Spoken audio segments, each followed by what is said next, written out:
Handa na po ba kayo na mag-worship sa Panginoon? Amen. Mahina. Sa pa po, amen? Amen. Amen. Hallelujah. You say to the Lord, through all generation, you have been our home before the mountains were born, before you give the birth of the earth and the world from the beginning to the end. You are God. Napakabuti po ng ating Panginoon sa atin. Di ba po ba? Yes, hallelujah. Hallelujah, Jesus.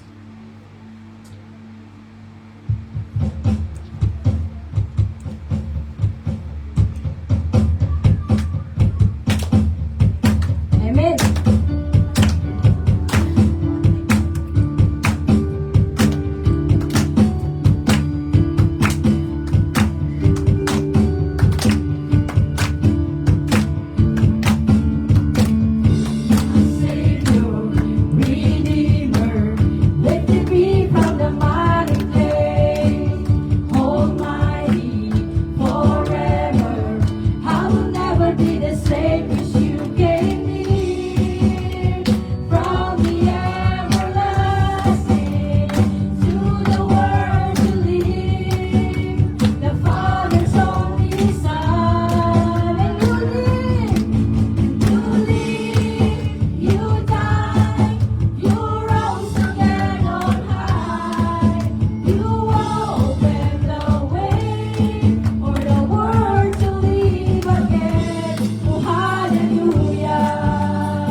You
You know my name, even when I fail you. I know you love me. Your holy presence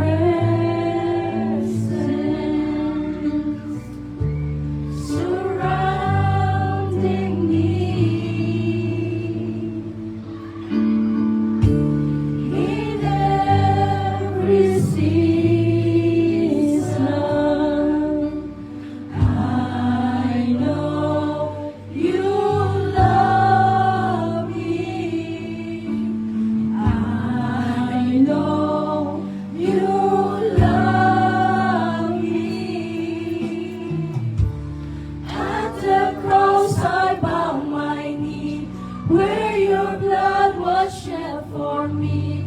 There's no greater love than this. You have overcome the grave. Your glory fills the highest place. What can separate me now? You go before me. You shield my way. Your hand upholds me. I know you love me.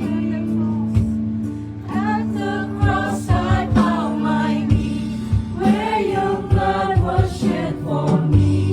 And there's no greater love than this.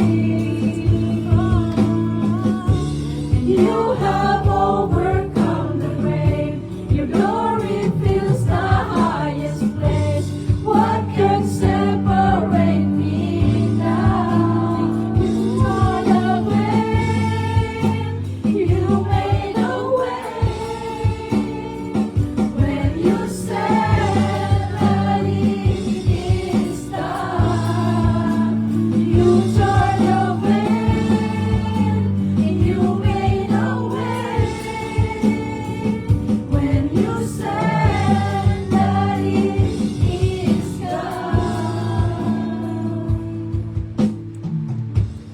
and when the earth fades, falls from my eyes, and you stand before me, I know you love me. I know you love me.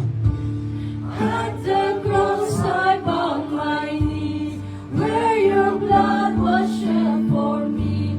There's no greater love than this.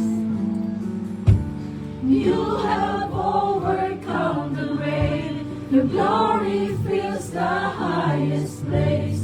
What can separate me now? At the cross I bow my knees, where your blood was shed for me. And there's no greater love than this. You have overcome the grave. Your glory fills the highest place. What can separate me now? You tore the veil and you made a way. When you said that it is done, you tore the veil and you made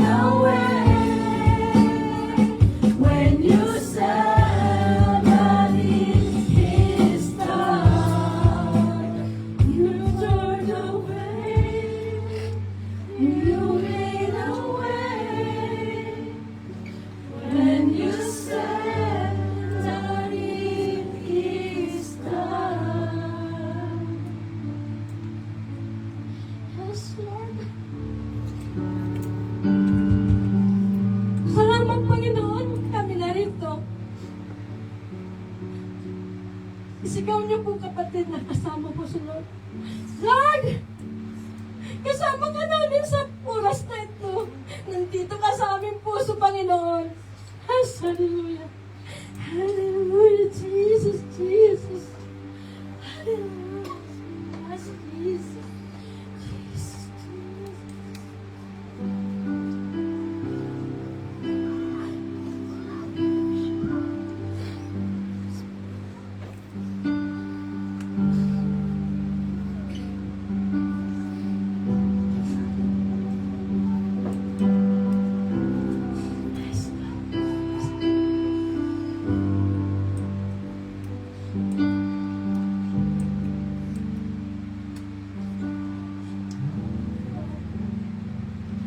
You are here, moving in our midst. I worship you. I worship you. You are here, walking in this place. I worship you.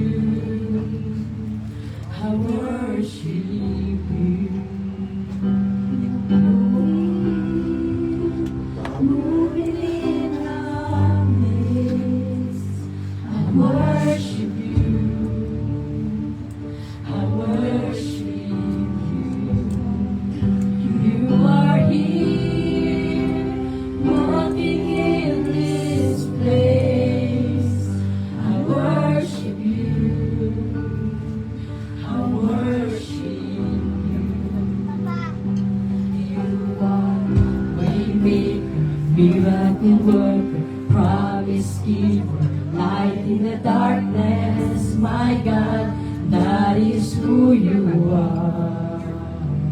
You are waymaker, miracle worker, promise keeper, light in the darkness. My God, that is who you are. You're here, touching every heart. I worship you. I worship you. You are here, turning every heart. I worship you. I worship you. You are here, turning lights around. I worship you. I worship you. You are here, mending every heart. I worship you. I worship you. You are waymaker,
Even when I don't see it, you're working.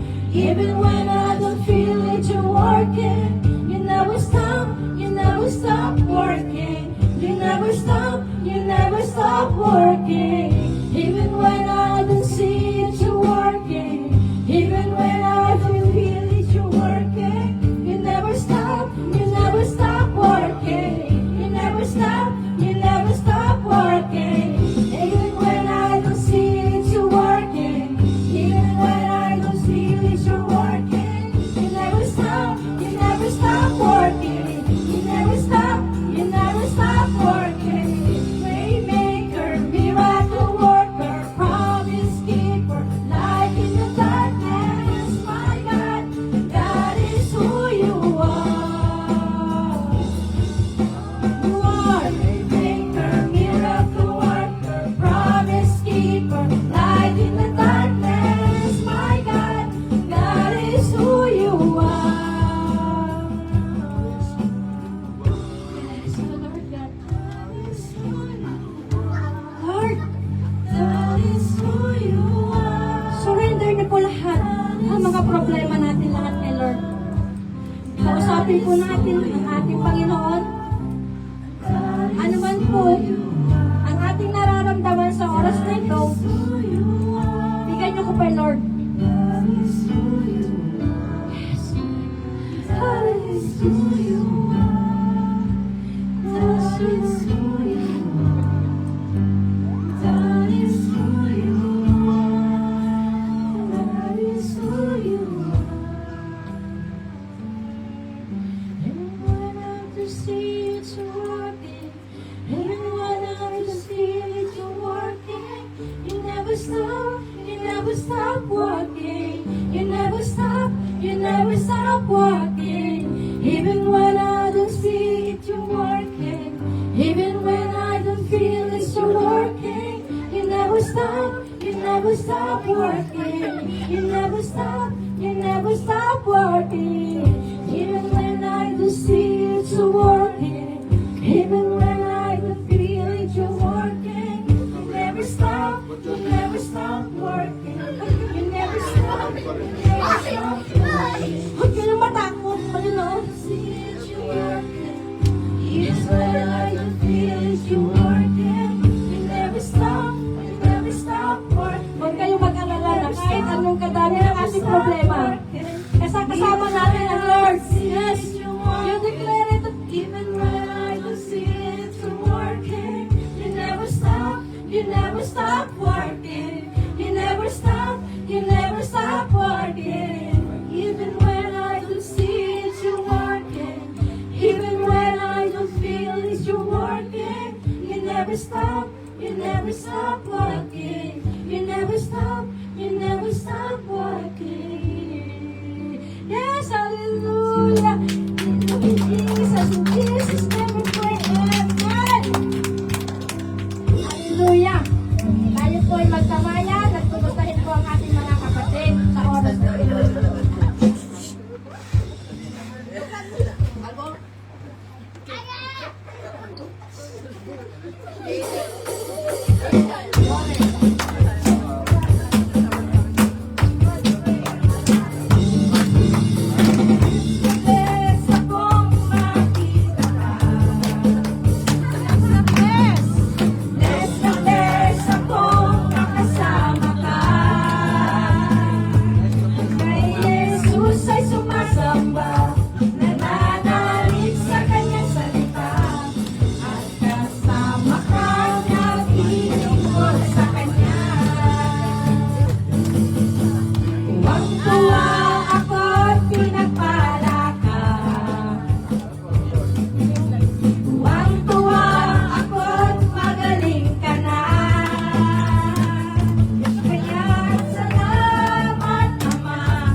na po yung dalawang tikiting namin na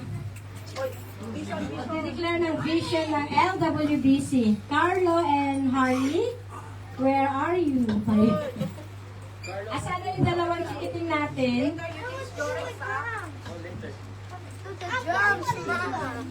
Ma, I want to do this. Ito, no? Kiki. Kiki.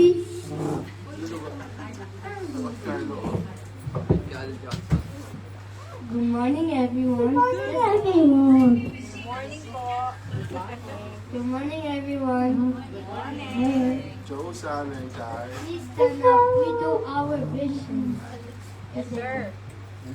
Strong, faithful, committed, followers of Jesus Christ, passionate in sharing the gospel, becoming a role model in the family, society, and to the rest of the world. Praise the glory of God. Amen. Thank you. Because we don't any like it. Okay, I'm going. Like and subscribe guys sa Facebook page. O, tingnan nyo nga yung mga bata natin, tuwang-tuwa. Sana ganun din tayo, no, mga kapatid. Share daw natin. At, I-like and subscribe. oh, you see? Facebook to natin. Grabe yung mga bata natin, di ba? Sila yung, papalit sa atin. Ngayon po, mapagpalang umaga ulit sa inyo. Tinatawagan ko na po ang ating mahal na pastor at tayo mag-uumpisa na po, please silent na po, at ang ating mga cellphone po, pwede po bang i-mute niyo muna, tayo makikinig ng salita ng Diyos. Amen. Praise the Lord. Ngitian mo ang katabi mo. Sabihin mo, it's so good to see you in the house of the Lord. Amen. At yung mga first timer po natin, last week po, no? Again, we welcome po si Kuya Christopher, Kuya Frederick, at welcome po sa mga iba po ay ngayon pa lang din po nakapag-day off at ngayon din po naka-attend ng church na. So welcome po everyone. At paalala lang din po, no, baka meron tayong mga alam na sponsor na naghahanap po at meron po tayong mga kapatiran na nandito po sa church at gusto po nilang maghanap po ng Lord. Amen? So just kung meron po tayong nababalitaan ay again, ito po ay be a blessing. Maging channel of blessing po tayo. Amen? So, umpisa na po tayo sa ating pong Word of God. And ito po ay start din po ng ating third quarter team, which is called, ang third quarter team po natin ay, ang tawag po ay Living Out Faith. Okay? So, by exercising what you believe. So, for the next 3 months po, no? July, August, September, ito po yung ating team. So, we will learn and talk about how can we live out our faith. Sabi po dito, by exercising what we believe. And for the month of July nga po, yung pamagat po ng ating topic o title ng team natin for the whole month is called Rooted in Faith, the foundation of what we live out. So, ito po ang faith naman talaga kung ano pong ibig sabihin ng faith. Okay? Na ang sabi po dito sa ating team, pinamumuhay daw natin yung ating pinaniniwalaan. Hindi lang basta na tinawag kang born again Christian, sa salita lang.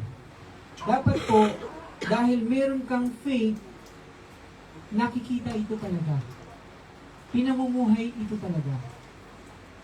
Na kahit ikaw mismo sa sarili mo, alam mo kung ano yung ginawang pagbabago sa iyo ng Diyos. Kasi ikaw ang nakakaalam eh. Na alam mo talaga na hindi na ikaw katulad nung dati. Ito na yung ginawang pagbabago ni Lord sa iyo. Kaya nga, it will show in our life. Ito daw po yung pundasyon natin na kung ano yung pinaniniwalaan natin, sino ba yung pinaniniwalaan o sinasampalatayaan natin. This will show in our life. Makikita ito sa buhay mo at makikita ito sa impact ng mga nakakakilala sa iyo. Yung mga nakakapaligid sa iyo. Kasi dito po makikita kung paano tayo sumunod, paano tayo magtiwala. Di po ba kapag sumusunod tayo sa ating Diyos, nagtitiwala tayo, hindi lang sarili mo yung naapektuhan eh. Naapektuhan din yung mga nakapalibot sa iyo. Kung sila ay pinanghihinaan ng loob, pero ikaw, kahit dumadaan ka sa problema, dahil meron kang pananampalataya, meron kang Diyos na buhay, nakikita ito sa sarili mo. Kaya po sila nagkakaroon din ng parang inspirasyon. Bakit kakaiba ka na ngayon?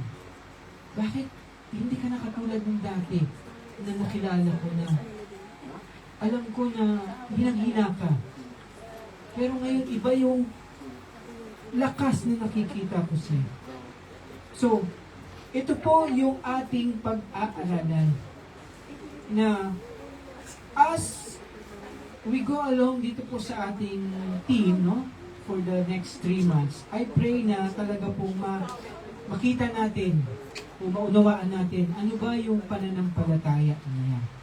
So, for this morning, the title of our message is called Faith Anchored in Truth. And our passage is found in Hebrews chapter 11 verse 1. So, may I invite everyone na tayo po ay panandalian tumayo ulit and let us read our passage for this morning. So, our passage is found in Hebrews chapter 11 verse 1. Sabi po doon, now, faith is the assurance of things hoped for, the conviction of things not seen. Pagpalain po ang salita ng ating Panginoon. Tayo po ay panandali ang manalangin. Panginoon, salamat po muli, Lord, dahil kayo po ang aming Diyos na buhay na nandito at ikaw ang dahilan kung bakit kami, Panginoon, nagtitipon sa umaga ng ito. Salamat sa pag-iingat, salamat sa buhay, panibagong araw.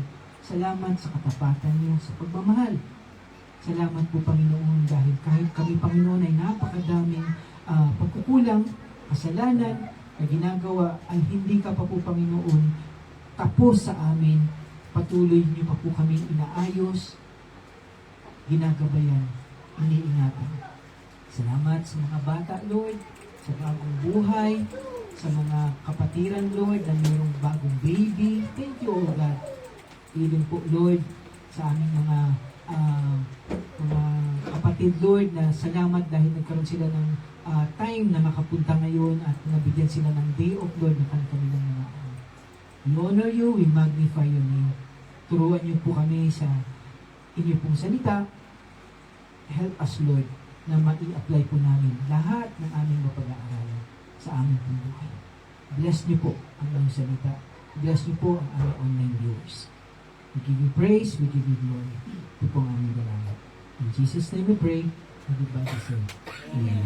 Sige po, mga kaupo po tayo, and let us study the Word of God.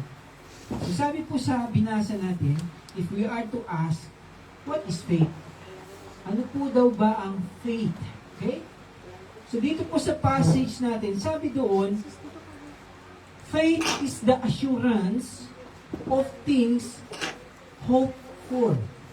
So dito pa lang, sinasabi na sa atin na meron daw po tayong assurance sa mga bagay na pinapangarap natin. Sino po ba rito yung nangarap na ng magandang buhay? Lahat po tayo. Lahat tayo nangarap ng magandang buhay at bilang mga nakakilala na po sa ating Panginoon, ito po yung sinasabi ng ating Diyos na salita ng Panginoon na nakatawid na daw po tayo doon sa magandang buhay. Kapag nakakilala ka na kay Lord, ibig sabihin, all of us now ay blessed people. Kasi nakatawid ka na doon sa inihanda ng Diyos na buhay para sa tumanggap sa Kanya. Para sa kumilalas sa Kanya. No? Do you agree with that? Na I am blessed, you are blessed, we are all blessed. Kaya nga, di po ba nakikita nyo, kinakanta natin lagi, blessed na blessed po. Kasi, totoo po to. Hindi po ibig sabihin na wala akong problema ngayon, wala akong pinagdadaanan ngayon, doon pa lang ako makapagsabi na I am blessed. Hindi po totoo yun. Na even though, na meron tayong pinagdadaanan, kasi minsan, ganito po tayo baliktad eh. Pag may pinagdadaanan tayo, may problema tayo, marami tayong iniisip, sinasabi natin, hindi tayo blessed. Okay? Pero hindi po. Don't be mistaken. Kasi po, sabi po sa Bible, in our life, we will have, ano sabi? Tribulations. Sa buhay daw po natin, hindi daw maiwasan magkaroon tayo ng sari-sari pasanin sa buhay. Pero sabi din po ng ating Panginoon, huwag daw tayong matakot kasi nga, our Lord Jesus Christ has overcome. Na-overcome, napagtagumpayan na daw po ng ating Panginoon. Kaya nga, dito, tingnan niyo po, no?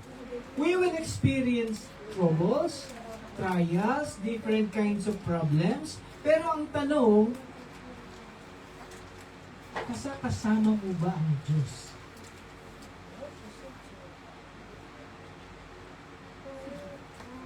O nag-iisa ka pa rin habang kinakaya mo yung mga suliranin mo?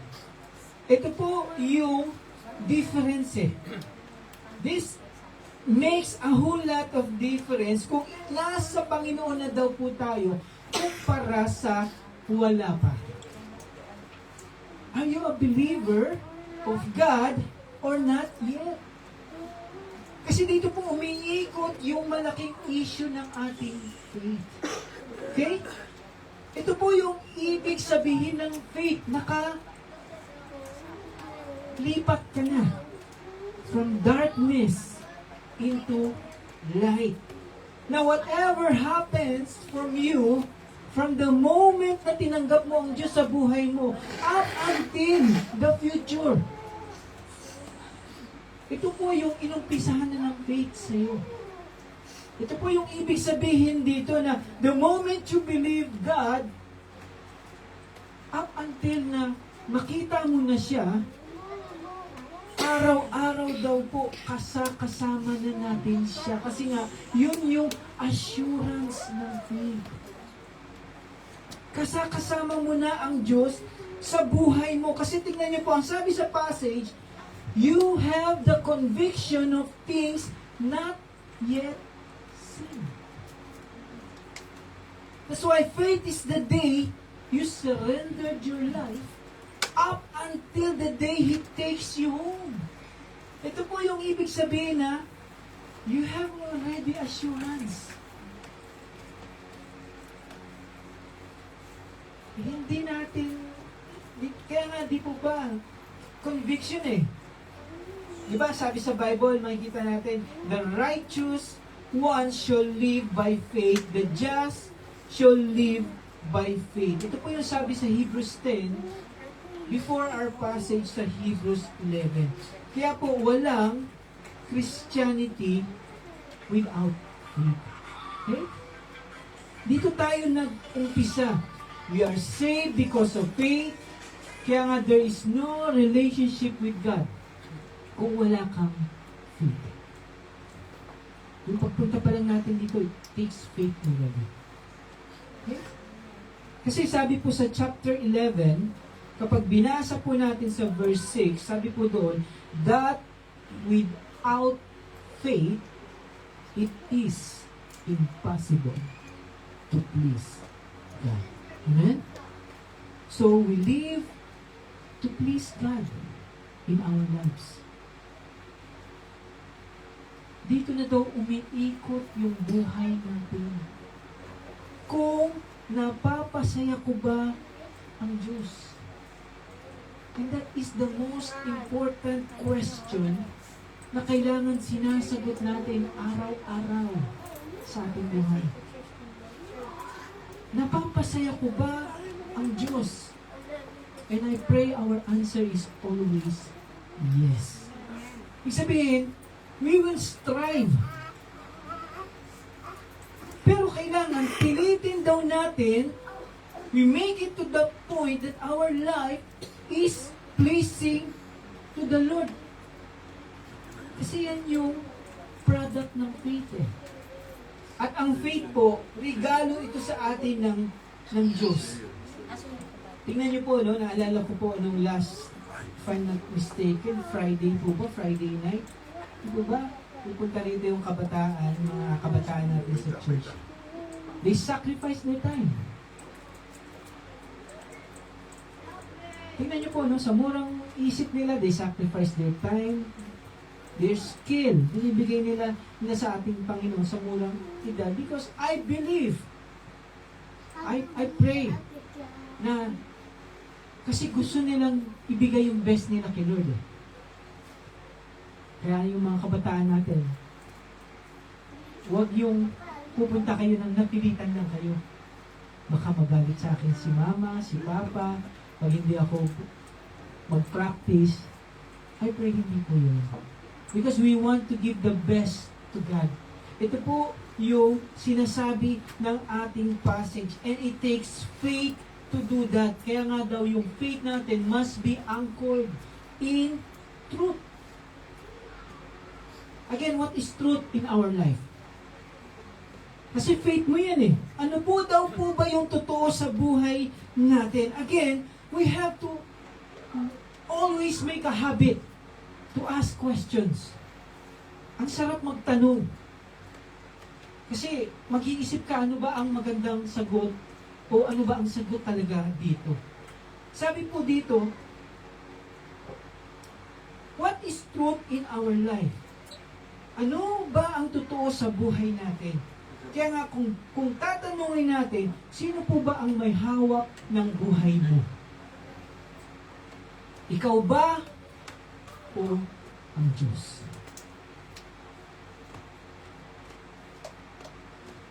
I am glad na hindi ako ang may hawak ng buhay ko. I am glad na hindi ikaw ang may hawak ng buhay ko. Kasi kung ako ang may hawak ng buhay ko, I know for the fact na lagi akong magkakamali. Lagi akong mag-give up. Lagi akong aayaw. Because I know I will fail. I know I will give up. Pero salamat na lang sa Diyos dahil siya ang may hawak ng buhay ko. Sabi po doon, He has written it from the beginning until the end. Naisulat na daw ito ng ating Panginoon. God holds my future. Kasi kung sa sarili ko lang, sasabihin ko akong gagawa ng future ko, I will tell you magkakamali ako. Babagsak ako. Madidismaya lang ako. But God holds our future. Naniniwala po ba kayo doon? Huh?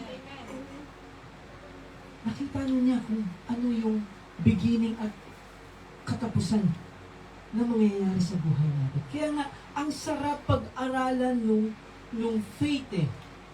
Na ang sarap na ang Diyos yung nangunguna sa buhay ko. Na ang Diyos yung nakikialam sa buhay ko. Kasi kapag ako yung nakikialam sa buhay ko, madalas nagkakamali ako. Madalas pumapalpak po ako.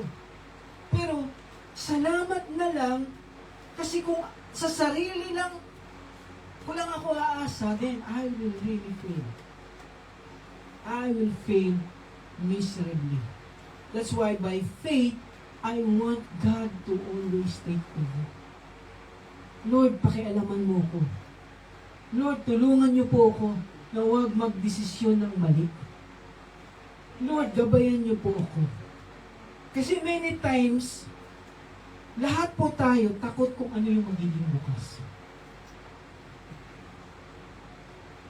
Kaya nga dito po, papasok yung nagagawa ng faith sa buhay natin. Sabi po doon, it makes us secure, it gives us assurance, it gives us conviction that God is in control. Kita niyo po? So what else can we learn about faith? Faith is about trusting in what God had said. Kaya nga dapat daw po naka-angkla sa truth yung faith natin. Hindi basta-basta anong truth. Kasi marami ang magsasabi sa iyo na hindi, ito ang totoo. Pero dapat, it should be anchored in God's truth always. Ano po ba yung truth na sabi ng ating Panginoon? Ano yung sabi niya? In Him we live and move and have our being. Ano po ibig sabihin nito? Ang sabi dito, ang buhay daw natin, ang lakas daw natin, nakadepende yan lahat sa Diyos. Kapag wala siya sa buhay mo, hindi tayo mabubuhay talaga. Ito po yung ibig sabihin nito, na wala daw pong saysay ang buhay mo kapag wala ka sa Diyos. He is our sovereign God. Kaya nga nagkakaroon ng saysay ang buhay mo kapag nasa Panginoon ka na. Hindi mo na sinasabi na patapon ang buhay ko. Di po ba dati sinasabi natin patapon ang buhay ko? Kasi nga, wala ka sa Diyos. Hindi ka nakakilala. Sino rito makakapagsabi na kilala niya ang Diyos pero sinasabi pa rin niya na patapon ang buhay niya? Wala po. He is the reason why our life is meaningful. Kaya nga, we have to have faith in everything He says. We have to believe in everything He says. Kailangan maniwala tayo sa ating Panginoon. Kasi if we will learn from our history, dito lang po nasira ang tao the day na hindi sila nagtiwala sa Diyos. Diba ba? Kaya nga bumagsak ang ating mga ninuno. Kasi naloko sila ni Satanas. Totoo ba na sinabi ng Diyos? Nag-doubt sila. That's why the day na hindi tayo nagtiwala sa sinabi ng ating Panginoon, doon po nag-umpisang masira ang buhay ng tao. Kaya katulad po ng sabi sa passage natin, faith is the assurance of things hoped for, the conviction of things not seen. Hindi po tayo to see is to believe. We believe kahit hindi pa natin nakikita. Ito po yan. And it takes faith. No? Kasi kung babasahin po natin itong Hebrews chapter 11, we will saw the men and women of faith sa passage po na ito. Katulad po ni Noah. Ano po ang sabi sa kanya ng ating Panginoon? Kung walang faith si Noah, makikinig ba siya sa Diyos? Nakita niyo po ito, no? Gagawin ba ni Noah na for almost 100 years, gumagawa siya ng barko? 120 years to be exact. Na gumagawa si Noah ng barko, at araw-araw, naririnig niya yung panginsulto ng kapitbahay niya. Kasi that time po, hindi pa dumating ang ulan. Wala pang ulan, wala pang baha. Tapos sasabihin niya, saan mo gagamitin yan? Kita niyo po yun, araw-araw gumagawa siya ng barko. Tapos araw-araw alam niya na pinagtatawanan siya ng kapitbahay niya. It takes faith, siguro po. Kung iba-iba lang yun, na walang faith, ano bang ginagawa ko? Baka mamaya, pagod na ako, mapupunta lang sa wala. Totoo bang uulan? Totoo bang babagyo? Totoo ba, pinagtatawanan na lang ako ng kapitbahay ko, pero Noah had faith. Nagpatuloy po siya. That's why people sometimes will discourage us. Ano ba yung born again na yan? Bakit ka church ng church? Hindi ka ba lalagpas na ng langit? Hindi ba nakakapaso ka na? Di po ba? Ganun po. Madi-discourage tayo ng mga tao. They will question our faith, but also it will take faith to know na totoo ang sinasabi ng salita ng Diyos. Kasi nabasa mo nakita mo, nalaman mo.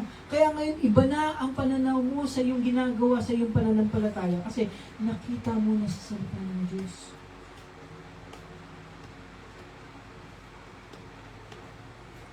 Di po ba dati tayo, deboto tayo, sumasamba tayo sa nilikha ng mga imahen. Hindi natin kino-question kasi sumusunod lang tayo, hindi natin alam Pero nung nakabasa na tayo ng salita ng Diyos, nakita natin, ay, ayaw pala ni Lord yan. Sa Ten Commandments, ayaw pala yan. Thou shalt not make graven images. So ito po yung nagpabago sa atin, faith. Katulad po si Abraham at si Sarah.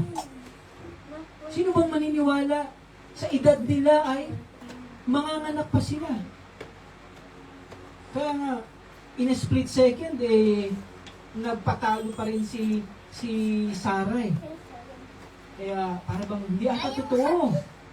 O ito yung katulong ko. Gawa na lang kayo ng baby. Diba?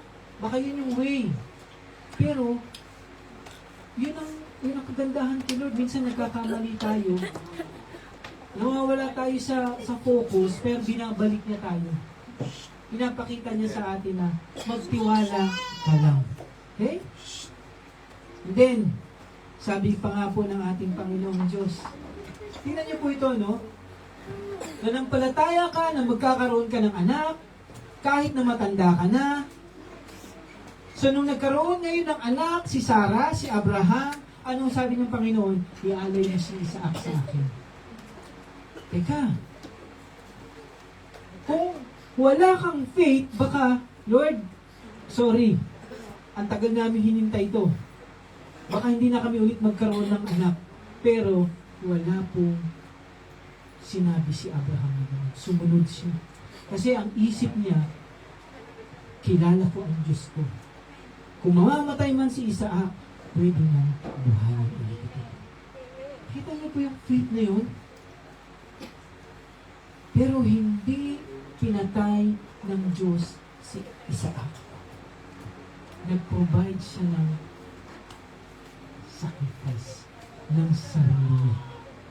And God indeed provided the sacrifice. Kasi nga, doon po sa mismong bundok na yun, 2,000 years ago, He provided His own begotten Son para mamatay, para tubusin ang kasalanan ko, kasalanan natin lahat.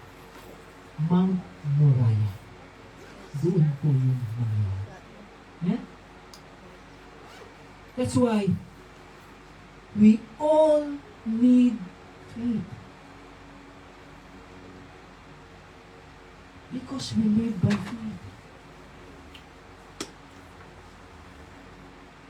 Faith tells us na may inihandang maganda ang Diyos para sa atin. Kaya nga, we live the way we live Kasi alam po natin, tingnan niyo po ito, tanungin niyo ito sa inyong sarili, bakit ako sumusunod sa Diyos?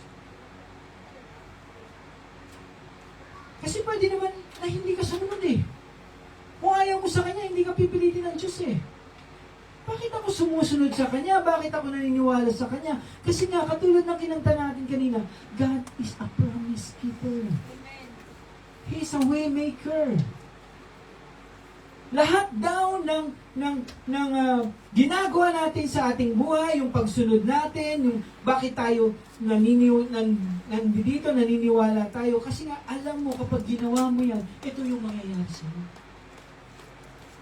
Kapag sumunod ka kay Lord, ito yung mangyayari sa iyo. Subukan mo huwag sumunod kay Lord, ito rin ang mangyayari sa iyo. Ano sabi niya? Didisiplinahin ko tayo. Ngayon, pag hindi ka din disiplina, magtaka ka, baka hindi ka naman pa anak ng Diyos talaga. Kasi yung iba, bakit siya? Ang ganda-ganda ng buhay niya, pero ang sasama ng mga ginagawa nila. Yung marami pong ganyan. Sa Pilipinas na nga lang. Diba ba? Ang daming mahihirap na Pilipino, pero yung mga corrupt na politician natin. Diba? Ninanakawan. Trillion. Diba? Kinumpute nga natin last 2 weeks, diba kung magkano yung trillion? Hindi na natin magagastos sa baka buong buhay nating lahat. Hindi mo na magagastos yun. Pero, madali lang sa kanila. Pero sabi nga po, lahat daw po ay magsusulit. Darating yung time, nakaligtas ka man dito sa station ng mundo, sa langit, station ng Diyos, hindi daw po tayo makakaligtas. Amen? That's why, we believe because our faith is the substance of things not seen. Diyan po ba tayo? Amen? Sabi mo sa katabi mo, huwag mo nang matulog, mamaya na. Malapit na matapos si Pastor. Ano? So sabi po na pinag-aaralan natin, our faith is the substance of things not seen. Ano po ibig sabihin nito? Sabi dito, kahit hindi mo pa daw nakikita yung resulta, alam mo na may substance yung pinaniniwalaan. May bigat, may laman, hindi po siya peke. Hindi ka pa asahin, pero sa dulo pala, wala naman. Wala namang laman. Kasi kung ganun daw po yung Diyos natin, then umpisa pa lang. Huwag na tayong sumunod sa Kanya. Kasi wala naman eh. Peke naman siya eh. Kasi tingnan niyo po, no? Kung totoong sinuko mo ang buhay mo sa Kanya, tapos totoo na niligtas ka niya, then, sa umpisa pa lang, faith na yun nagtutulak sa'yo. Di ba? Kasi, umpisa pa lang, bakit ka mananalangin sa Kanya? Bakit ka hingi ng tawad sa Kanya? Bakit gusto mong iligtas ka niya? So ito, faith na ito. Kasi, alam mo na kapag ginawa mo ito, sinurrender mo yung buhay mo sa Kanya, nagtiwala tayo sa ating Diyos, kahit na maraming problema pang dumating sa buhay natin, alam mo na sabi niya ito ang gagawin niya sa iyo. Na hindi ka niya iiwan, hindi ka niya pababayaan. Sabi niya na bibigyan ka niya ng buhay at yung buhay na yan ay walang hanggan. Kaya nga, it takes faith para maniwala. Are we really going to trust Him? Maniniwala po ba tayo kahit sa dami nating problema? Kaya alam mo, ang Diyos ay andyan pa rin sa'yo. Yes. That is faith. Magtitiwala pa rin ba tayo sa Diyos kahit na sa tingin mo, hindi siya sumasagot sa panalangin mo? Sometimes we experience that. Lord, bakit? Matagal naman. Bakit hindi mo ako sinasagot? Kaya nga, ang sabi po dito, ang faith natin has a substance. Even if we don't see that God is working, God is working. He is working kasi nga, totoo yung pangako niya eh. Kaya nga, magtitiwala ka talaga sa Kanya eh. Faith gives us something to hope for in the future. Di ba ano sabi natin, Panginoon? He promised us eternal life. He will deliver that. Meron ka ng buhay na walang hanggan. Hindi na tayo aasa pa kailan. Ngayon pa lang, sabi ng ating Panginoon Jesus, may buhay na walang hanggan ka na. Kaya nga, di po ba dati, napansin nyo, dati takot tayo mamatay. Ngayon, parang wala na sa isip natin. Kasi alam natin, may buhay na walang hanggan ka na. God promised us heaven. Do you believe He will make it happen? Amen. Yes. God promised us peace that surpass all understanding. Nangyayari ito eh. Kahit na sa tingin natin, di po ba, meron tayong ang dami nating pinagdadaanan, ang bigat ng damdamin natin. Subukan mong manalangin kay Lord, subukan mong umiyak sa Kanya, ibigay lahat sa Kanya, makakaramdam ka ng kapayapaan. Hindi mo pa alam yung sagot sa problema mo, hindi pa dumarating, pero meron ka ng peace that surpass all understanding. At sabi nga po, di po ba, Even though we will walk through the valley of the shadow of death, hindi daw tayo matatakot kasi God will be with us. And that is faith. Kaya kapag binasa po natin yung buong chapter 11 ng Hebrews po, no, we will see all the men and women of faith. Pinakita yung istorya nila at sabi nga po, nagtagumpay sila kasi nga mayroon silang faith. And we know that our Christian life is a battle. Nakaranas na ba kayo ng gera? No? Sa ating pagiging Kristiyano daw po. Di ba? Most of the time, struggle tayo sa ating Christian life. Di ba? Lalo na kung mga kasama mo, hindi pa naman naiintindihan kung bakit ka Kristiyano. Sometimes it's hard to explain. Struggle tayo. Kaya nga po, ang laki ng role ng faith na regalo sa atin ng Diyos na ginagawa niya sa buhay natin araw-araw. Kasi tingnan niyo po ito, no? There are so many things in life na pwede kang hatakin. Kahit Kristiyano na tayo, pwede tayong panghinaan, pwede tayong pabagsakin. Di po ba? Daming pastor bumabagsak, di po ba? Pastor na yan. How much more yung ordinary na member na Christian lang.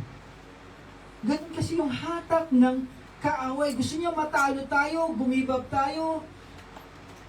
Di ba ba? Minsan sasabihin natin, hindi na lang ako magdadasal. Wala namang nangyayari. Di ba ba? Sisirain ko na lang ang buhay ko. Minsan ganun yung isip natin Parang gusto ko na lang magrebelde sa Diyos. Hindi na ako pupunta ng church, hindi na ako makikinig, hindi na ako hindi naman totoo nagbabago buhay ko Kasi, yun yung sinasabi nila sa'yo. Naririndi ka na. Yun daw po yung hatak ng laman sa atin. But then, by faith, we begin to trust God. Lord, lalaban po ako. Kasi alam ko, may gagawin ka sa buhay ko. Kahit na yung iba, sinasabi na, huwag ka na kasing umatin dyan. Nangyayari po ito, minsan nakakarinig po ako ng ganito. Bumalik ka na kasi sa dating relihiyon natin. Kaya ka nagkakaproblema kasi ganyan ka. Ang sakit pakinggan, pero hindi naiintindihan ng iba na nasa katotohanan ka na, pero kala nila nasa mali ka. Pero tayo mismo, we are a product of what God did in our life. Alam natin na totoo yung pananampalataya natin.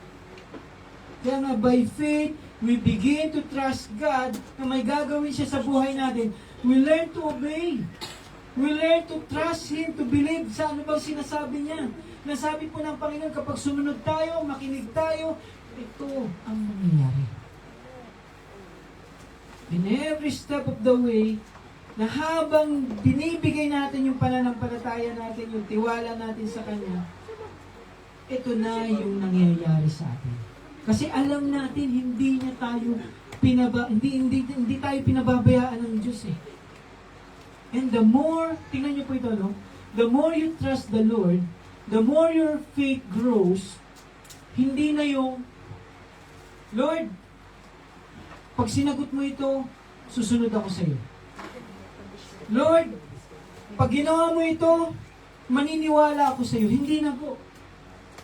The more yung faith mo tumataas, sinasabi mo na sa Kanya, Lord, no matter what happened, may sagot man o wala, Lord, it may be bad or it may be good, no matter what happened, it doesn't matter anymore. Basta, you are with me. Yun na yung nararamdaman po natin. Kaya nga, as our faith grows, yung buhay natin, hindi na papalayo sa Kanya.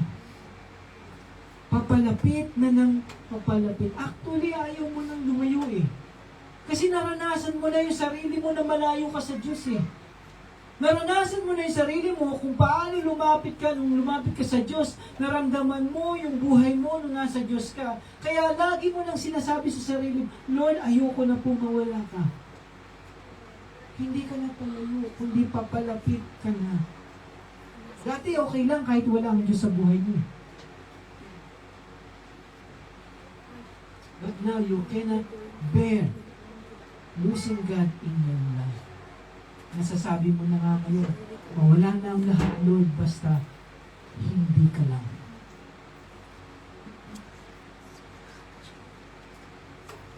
That's why when faith grows, it points us to the anchor of our life. Nakikita na po yung faith natin in action. We believe that God is true. We believe that God will keep His promises. Yeah? We believe that if we obey, God will reward us. Sabi ko nga po sa inyo, pagdating natin ng langit, padamihan tayo ng reward. Mayroong pangihinayang, bakit naman hindi ko ginamit ang buhay ko? May reward ka na.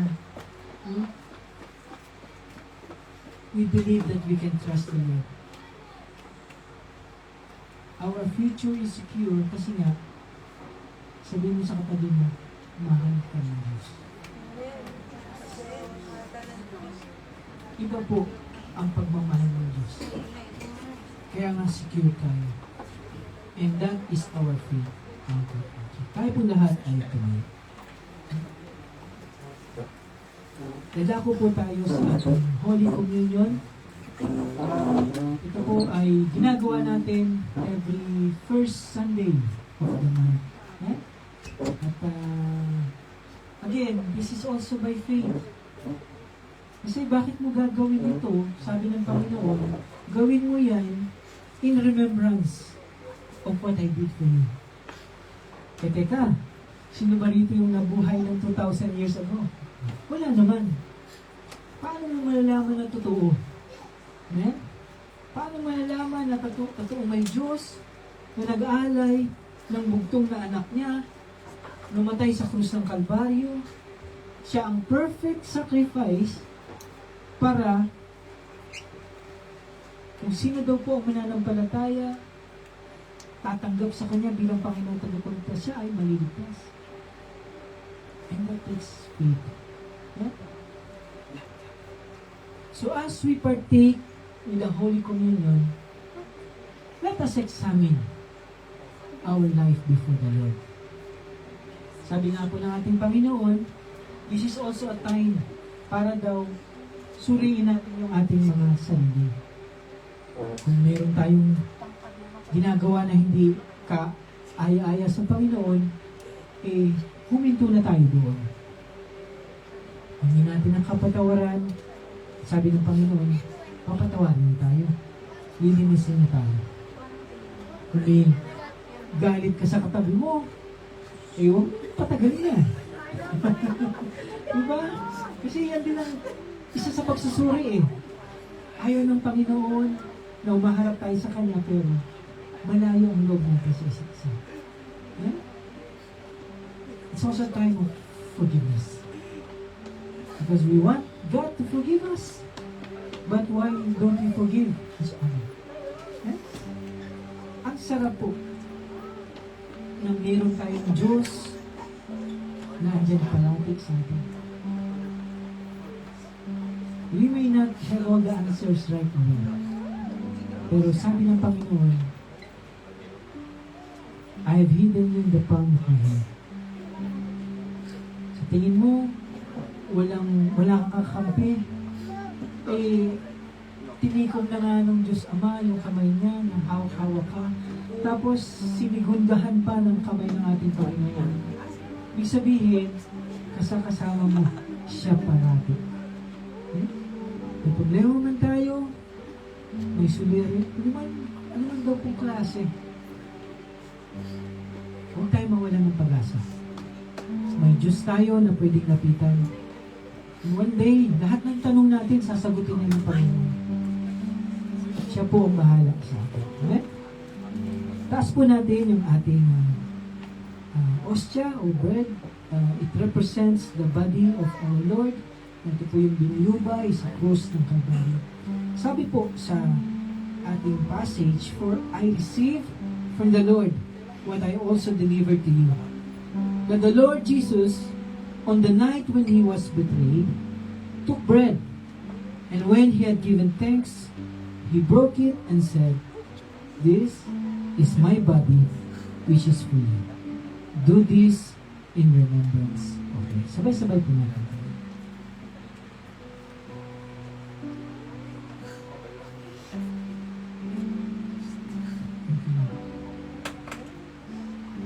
Let's raise the cup. Ito po yung simbolo ng dugo po ng ating Panginoon at dumalak po para sa kapatawaran ng kasalanan ng sanlibutan. Sabi po niya, in the same way also, he took the cup after supper, saying, "This cup is the new covenant in my blood. Do this as often as you drink it in remembrance of me. For as often as you eat this bread and drink the cup, you proclaim the Lord's death until He comes." Sabay-sabay po natin.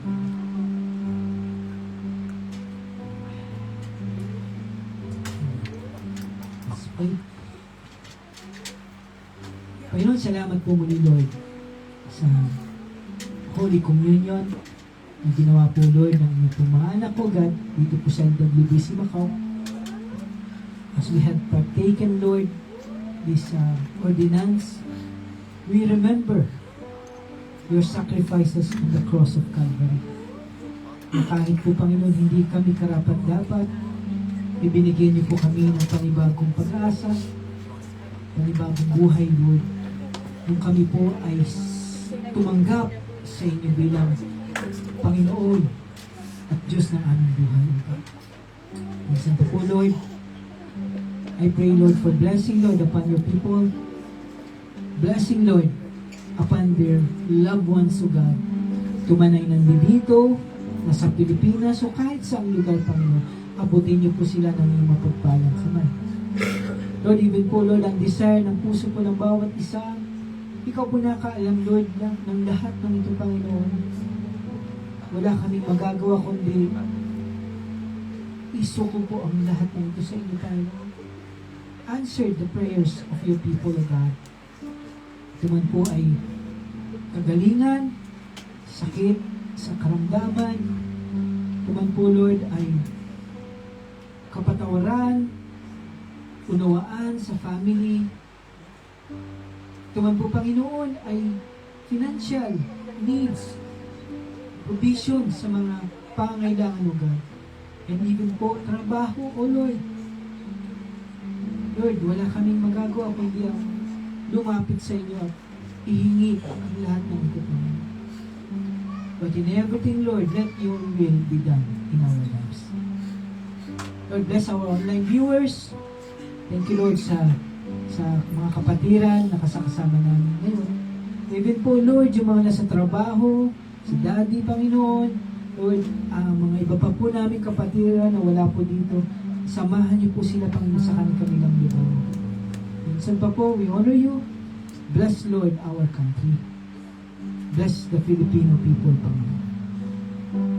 We are coming to you with a humble heart. Heal our land, O God. Salamat po, Lord. Ito po ang aming dalangin. In Jesus' name we pray. Everybody say, Amen. God bless po. Maraming po.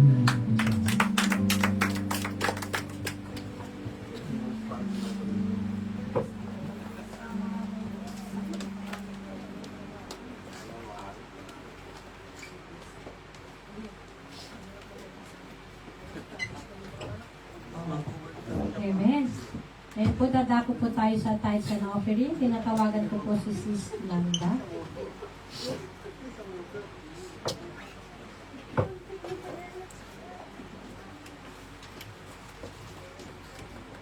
Amen. Isang mapagpalang umaga po, mga kapatid kay Kristo. Ipanalangin po natin ang ating pagbibigay para sa Panginoon. Hallelujah. Aming Diyos na mapagmahal at makapangyarihan sa lahat, muli, Lord, nagpapasalamat po kami sa pagkatatag ng Living Word Bible Center Macau, Panginoon. Nagpapasalamat po kami, Lord, sa privilege na kami po ay makapag-alay, makapagbigay sa iyong gawain. Hayaan niyo po, Lord, na ang aming mga kaloob ay magamit po ito, Lord, sa ikalalago ng aming iglesia, Lord God. Maraming salamat po sa mga kapatid, Panginoon, na narito, Panginoon, na nagbigay ng oras para sa iyo, Panginoon. Continue to bless us, Panginoon. Ganoon din, Lord, ang buong finance team, Panginoon, sa pangunguna ni Sis Tonet, i-guide niyo po sila to do your will, Lord God. Ganoon din po, Lord, dalangin po namin ang aming mga employer na siyang daluyan, Lord, ng yung pagpapala para kami po ay makapag-support sa iyong gawain. I-bless niyo din po ang aming mga amo, ang aming mga employer, Panginoon. Patuloy niyo po silang i-guide, patuloy niyo pong palaguin, Lord, ang kanilang mga trabaho at kanilang mga negosyo. Salamat po, Lord, sa araw na ito. Sa iyo po ang mataas na papuri, parangal at pagsamba. Sa matamis at dakilang pangalan ng iyong anak na si Jesus, ang lahat po ay magsabi ng amen. Tayo po ay malayang magkaroon.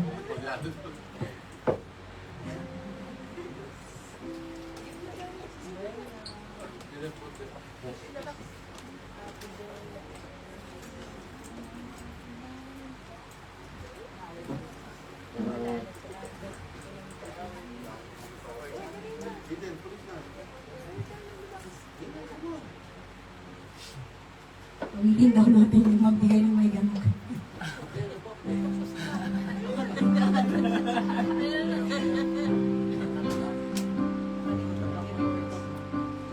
Magbigay ng may ganap para sa Panginoon. Magbigay ng may galak para sa Panginoon. Purihin ang Diyos, pasalamatan siya ng may kagalakan. Hallelujah. Magbigay ng may galak para sa Panginoon.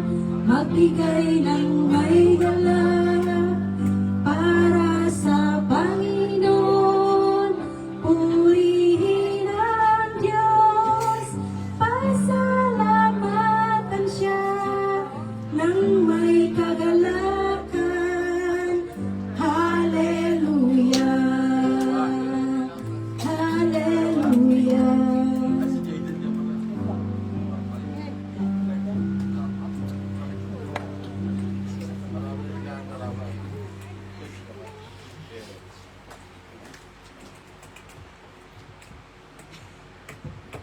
Bago po tayo sa announcement natin, ang pastoral care po natin,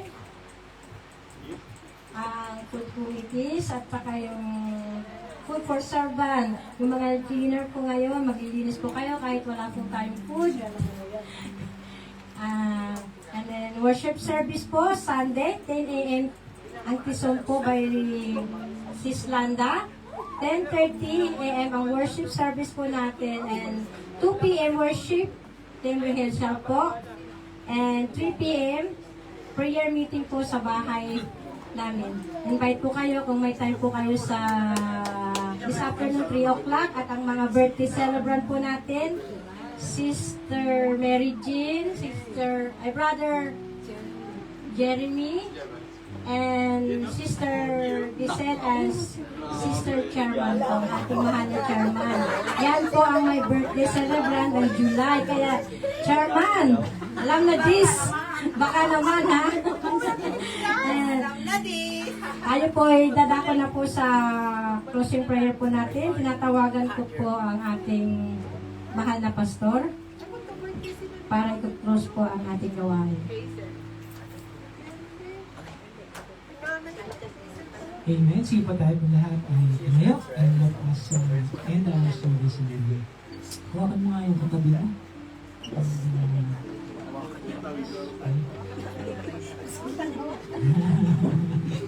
Sige po, yes po. Ayun, salamat po muli Lord sa natapos po Lord ang gawain dito po sa WBC Macau.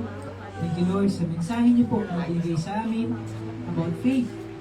Kayo po Panginoon ang nagregalo sa amin ng faith And continue, Lord, mas lalo pa po, Panginoon, tumaas ang antas ng aming pong pananampalataya, O God. Be with your people, Lord. Sa mga susunod na araw, ikaw na po mamuna, Lord, sa bawat isa. Bless niyo po ang aming mga amo. Lord, kayo na po magpalag sa Lord sa aming mga trabaho, O Lord. Even po, Panginoon, sa mga naghahanap, continue, Lord, to be with them, O God. And I pray, Lord, sagutin niyo po ang aming mga panalangin. Minsan pa po, Lord God, sa aming panandaliang pagwahiwalay, we honor you, we magnify your name. Ito po ang aming dalangin. In Jesus' name we pray. Everybody say, Amen. God bless. Maraming po.